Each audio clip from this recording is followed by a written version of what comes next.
এখানে রসুন পেঁয়াজ ফোড়ন দিয়েছি, শুকনো লঙ্কা দিয়ে, তাই কাঁচা লঙ্কা দেবো।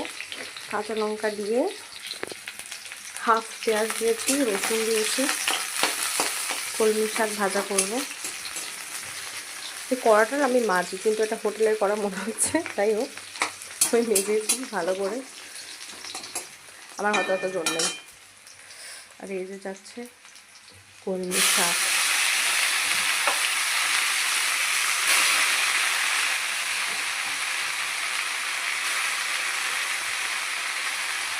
যখন শাক, যে কোনো শাক রান্না করার সময় প্রথমে নুন দিতে নেই, কারণ শাকটা যখন কমে ছোটো হয়ে যাবে তারপরে নুন দিলে নুনের আন্দাজটা ভালো বোঝা যায়।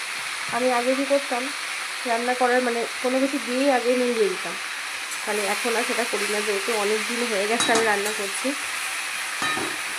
এখন আমি শিখে গেছি। এবার এটাকে ঢাকা দিয়ে দেবো জল বার হওয়ার জন্য, গ্যাসটাকে কমিয়ে দেবো। শাকে অনেকে হলুদ দেয়, আমি হলুদ দিই না, আমি শুধু নুন দেবো।